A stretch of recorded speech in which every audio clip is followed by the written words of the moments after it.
To the man on the trail. Dump it in. But I say, kid, isn't that going a little too strong? Whiskey and alcohol's bad enough, but when it comes to brandy and pepper sauce, and dump it in. Who's making this punch anyways? And Malamute Kid smiled benignly through the clouds of steam.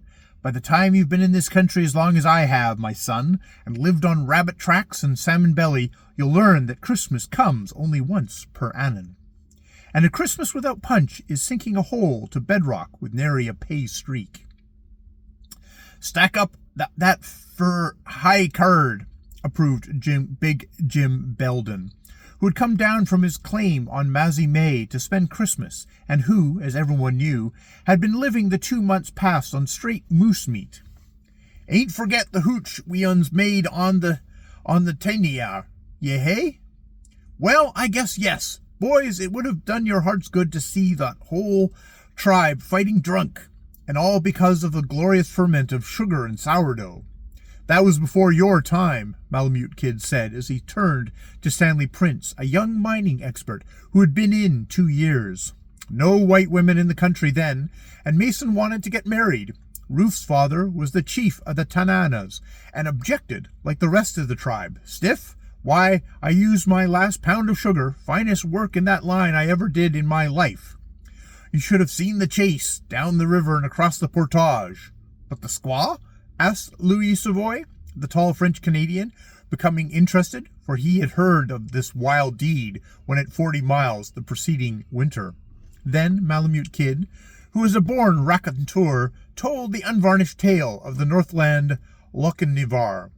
More than one rough adventurer of the North felt his heartstrings draw closer and experienced vague yearnings for the sunnier pastures of the Southland, where life promised something more than a barren struggle with cold and death. We struck the Yukon just behind the first ice run, he concluded, and the tribe only a quarter of an hour behind. But that saved us, for the second run broke the jam above and shut them out, and when they finally got into Nucleo, the whole post was ready for them. And, as to the foregathering, ask Father Robineau here. He performed the ceremony. The Jesuit took the pipe from his lips, but could only express his gratification with patriarchal smiles, while Protestant and Catholic vigorously applauded. By gar! Exclaimed Louis Savoy, who seemed overcome by the romance of it. La petite squaw, mon maçon brave, by gar! Then, as the first tin cups of punch went round, Bettles the Unquenchable sprang to his feet and struck up his favorite drinking song. There's Henry Ward Beecher and Sunday school teachers all drink of the sassafras root. But you bet all the same, if it had its right name, it's the juice of the forbidden fruit. Oh, the juice of the forbidden fruit, roared out the bacchanalian chorus. Oh, the juice of the forbidden fruit. But you bet all the same, if it had its right name, it's the juice of the forbidden fruit. Malamute Kid's frightful concoction did its work, the men of the camps and the trails unbent in its genial glow, and jest and song and tales of past adventure went round the board. Aliens from a dozen lands, they toasted each and all. It was the Englishman, Prince, who pledged Uncle Sam, the precious infant of the New World, the Yankee, the Bettles, who drank to the Queen, God bless her, and together Savoy and Mayers, the German trader, clanged their cups to Alsace and Lorraine. Then Malamute Kid arose, cup in hand, and glanced at the greased paper window, where the frost stood full 3 inches thick. A health to the man on trail this night. May his grub hold out, may his dog keep their legs, may his matches never miss fire. Crack! Crack! Heard the familiar music of the dog whip, the whining howl of the Malamutes, and the crunch of a sled as it drew up to the cabin. Conversation languished while they waited the issue. An old-timer cares for his dogs and then himself, whispered Malamute Kid to Prince, as they listened to the snapping jaws and the wolfish snarls and yelps of pain which proclaimed to their practiced ears that the stranger was beating back their dogs while he fed his own. Then came the expected knock, sharp and confident, and the stranger entered. Dazzled by the light, he hesitated a moment at the door, giving all a chance for scrutiny. He was a striking personage, and a most picturesque one, in his Arctic dress of wool and fur, standing 6'2" or 3", with proportionate breadth of shoulders and depth of chest, his smooth-shaven face nipped by the cold to a gleaming pink, his long lashes and eyebrows white with ice, and the ear and neck flaps of his great wolfskin cap loosely raised. He seemed, of a verity, the Frost King, just stepped out of the night. Clasped outside his Mackinaw jacket, a beaded belt held 2 large Colt revolvers and a hunting knife, while he carried, in addition to the inevitable dog whip, a smokeless rifle of the largest bore and latest pattern. As he came forward, for all his step was firm and elastic, they could see that fatigue bore heavily upon him. An awkward silence had fallen, but his hearty, "What cheer, my lads?" put them quickly at ease, and the next instant Malamute Kid and he had gripped hands. Though they had never met, each had heard of the other, and the recognition was mutual. A sweeping introduction and a mug of punch were forced upon him before he could explain his errand. "How long since that basket sled with 3 men and 8 dogs passed?" he asked. "An even 2 days ahead. Are you after them?" "Yes, my team. Run them off under my very nose, the cusses. I've gained 2 days on them already. Pick them up on the next run." "Reckon they'll show spunk?" asked Belden, in order to keep up the conversation, for Malamute Kid already had the coffee pot on and was busily frying bacon and moose meat. The stranger significantly tapped his revolvers. "When d'ye leave Dawson?" 12 o'clock. "Last night?" "As a matter of course." "Today." A mutter of surprise passed round the circle. Well, it might, for it was just midnight, and 75 miles of rough river trail was not to be sneered at for a 12-hour run. The talk soon became impersonal, however, harking back to the trails of childhood. As the young stranger ate of the rude fare, Malamute Kid attentively studied his face. Nor was he long in deciding that it was fair, honest, and open, and that he liked it. Still youthful, the lines had been firmly traced by toil and hardship. Though genial in conversation and mild when at rest, the blue eyes gave promise of the hard steel glitter which comes when called into action, especially against odds. The heavy jaw and square-cut chin demonstrated rugged pertinacity and indomitability. Nor, though the attributes of the lion were there, was there wanting the certain softness, the hint of womanliness, which bespoke the emotional nature. "So, that's how me and the old woman got spliced," said Belden, concluding the exciting tale of his courtship.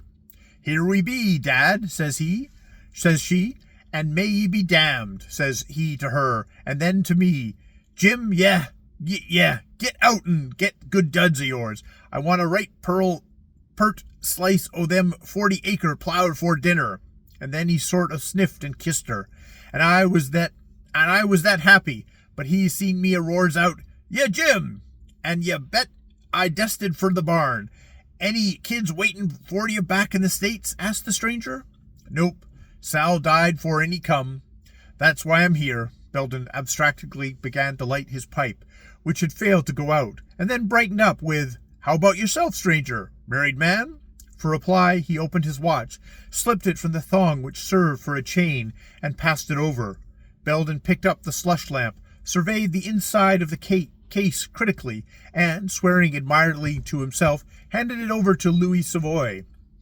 With numerous "by gars," he finally surrendered it to Prince, and then noticed that his hands trembled and his eyes took on a particular softness, and so it passed from horny hand to horny hand, the pasted photograph of a woman, the clinging kind that such men fancy with a babe at the breast. Those who had not yet seen the wonder were keen with curiosity. Those who had became silent and retrospective. They could face the pinch of famine, the grip of scurvy, or the quick death by field or flood, but the pictured semblance of a stranger woman and a child made women and children of them all. "Never have seen the youngster yet. He's a boy," she says, "and 2 years old," said the stranger as he received the treasure back. A lingering moment he gazed upon it, then snapped the case and turned away, but not quick enough to hide the restrained rush of tears. Malamute Kid led him to a bunk and bade him turn in. "Call me at 4 sharp. Don't fail me, were his last words, and a moment later he was breathing in the heaviness of exhausted sleep. By Jove, he's a plucky chap, commented Prince. 3 hours sleep after 75 miles with the dogs and then trail again. Who is he, kid? Jack Westondale. Been going in on 3 years with nothing but the name of working like a horse and any amount of bad luck to his credit. I never knew him, but Sitka Charlie told me about him. It seems hard that a man with a sweet young wife like his should be putting in his years in this godforsaken hole where every year counts 2 on the outside. The trouble with him is clean grit and stubbornness. He cleaned up twice with a stake, but lost it both times. Here the conversation was broken off by an uproar from Bettles, for the effect had begun to wear away, and soon the bleak years of monotonous grub and deadening toil were being forgotten in rough merriment. Malamute Kid alone seemed unable to lose himself, and cast many an anxious look at his watch. Once he put on his mittens and beaver cap, and, leaving the cabin, fell to rummaging about in the cache. Nor could he wait the hour designated, for he was 15 minutes ahead of time in rousing his guest. The young giant had stiffened badly, and brisk rubbing was necessary to bring him to his feet. He tottered painfully out of the cabin to find his dogs harnessed and everything ready for the start. The company wished him good luck and a short chase, while Father Robineau, hurriedly blessing him, led the stampede for the cabin. And small wonder, for it was not good to face 74 degrees below zero with naked ears and hands. Malamute Kid saw him to the main trail, and there, gripping his hand heartily, gave him advice. You'll find 100 pounds of salmon eggs on the sled, he said. The dogs will go as far on that as will 150 of fish, and you can't get a dog food at Pelly, as you probably expected. The stranger started, and his eyes flashed, but he did not interrupt. You can't get an ounce of food for dog or man till you reach Five Finger, and that's a stiff 200 miles. Watch out for open water on the 30-mile river, and be sure you take the big cutoff above Labarge. How do you know it? Surely the news can't be ahead of me already. I don't know it, and what's more, I don't want to know it. But you never owned that team you're chasing. Sitka Charlie sold it to them last spring, but he sized you up to me as a square one, and I believe him. I've seen your face, and I like it. And I've seen, why, damn you, hit the high places for salt water and that wife of yours, and... Here the kid unmittened and jerked out his sack. No, I don't need it, and the tears froze on his cheeks as he convulsively gripped Malamute Kid's hand. Then don't spare the dogs. Cut them out of the traces as fast as they drop. Buy them, and think they're cheap at $10 a pound. You can get them at Five Fingers, Little Salmon, and Hutolingua. Watch out for wet feet, was his parting advice.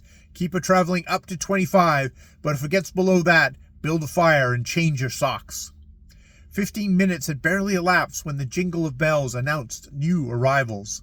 The door opened, and a mounted policeman of the Northwest Territory entered, followed by 2 half-breed dog drivers. Like Westondale, they were heavily armed and showed signs of fatigue. The half-breeds had been born to the trail and bore it easily, but the young policeman was badly exhausted.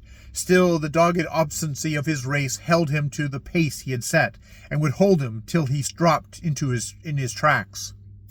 When did Westondale pull out? He asked. He stopped here, didn't he? This was supererogatory, for the tracks told their own tale too well. Malamute Kid had caught Belden's eye, and he, scenting the wind, replied evasively, "A right pert," while back. "Come, my man, speak up," the policeman admonished. You seem to want him right smart. Has he been getting cantankerous down Dawson way? Held up Harry McFarland's for $40,000, exchanged it at the PC store for a check on Seattle, and who's to stop cashing of it if we don't overtake him? When did he pull out? Every eye suppressed its excitement, for Malamute Kid had given the cue, and the young officer encountered wooden faces on every hand. Striding over to Prince, he put the question to him. Though it hurt him, gazing into the frank, earnest face of his fellow countryman, he replied inconsequentially on the state of the trail. Then he espied Father Robineau, who could not lie. "A quarter of an hour ago," the priest answered, "but he had 4 hours' rest for himself and the dogs." 15 minutes start, and he's fresh, my God! The poor fellow staggered back, half fainting from exhaustion and disappointment, murmuring something about the run from Dawson in 10 hours and the dogs being played out. Malamute Kid forced a mug of punch upon him. Then he turned for the door, ordering the dog drivers to follow, but the warmth and promise of the rest were too tempting, and they objected strenuously. The Kid was conversant with their French patois, and followed it anxiously. They swore that the dogs were gone by, that Siwash and Babette would have to be shot before the first mile was covered, that the rest were almost as bad, and that it would be better for all hands to rest up. "Lend me 5 dogs?" he asked, turning to Malamute Kid, but the Kid shook his head. "I'll sign a check on Captain Constantine for 5,000. Here's my papers. I'm authorized to draw at my own discretion." Again, the silent refusal. "Then I'm requisitioning them in the name of the Queen." Smiling incredulously, the Kid glanced at his well-stocked arsenal, and the Englishman, realizing his impotency, turned for the door, but the dog driver still objected. He whirled upon them fiercely, calling them women and curs. The swart face of the older half-breed flushed angrily as he drew himself up, and promised in good, round terms that he would travel his leader off his legs, and then would be delighted to plant him in the snow. The young officer, and it required his whole will, walked steadily to the door, exhibiting a freshness he did not possess. But they all knew and appreciated his proud effort, nor could he veil the twinges of agony that shot across his face. Covered with frost, the dogs were curled up in the snow, and it was almost impossible to get them to their feet. The poor brutes whined under the stinging lash, for the dog drivers were angry and cruel. Nor till Babette, the leader, was cut from the traces could they break out the sled and get under way. "A dirty scoundrel and a liar! By gar! Him no good! A thief! Worse than an Indian!" It was evident that they were angry, first at the way they had been deceived, and second at the outraged ethics of the Northland, where honesty above all was man's prime jewel. "And we gave the cuss a hand, after knowing what he did!" All eyes turned accusingly upon Malamute Kid, who rose from the corner where he had been making Babette comfortable, and silently emptied the bowl for a final round of punch. "It's a cold night, boys, a bitter cold night," was the irrelevant commencement of his defense. You've all traveled trail, and know what it stands for. Don't jump a dog when he's down. We've only heard one side. A whiter man than Jack Westendale never ate from the same pot, nor stretched blankets with you or me. Last fall he gave his whole clean-up, 40,000 to Joe Castrell, to buy in on Dominion. Today he'd be a millionaire, but while he stayed behind at Circle City taking care of his partner with the scurvy, what does Castell do? Goes into McFarland's, jumps the limits, and drops the whole sack. Found him dead in the snow the next day. And poor Jack laying his plans to go out this winter to his wife and his boy he's never seen. You notice he took exactly what his partner lost, 40,000. Well, he's gone out, and what are you going to do about it? The Kid glanced around the circle of his judges, noting the softening of their faces, then raised his mug aloft. "So a health to the man on trail this night. May his grub hold out, may his dog keep their legs, may his matches never miss fire. God prosper him. Good luck go with him, and confusion to the mounted police," cried Bettles, to the crash of the emptied cups.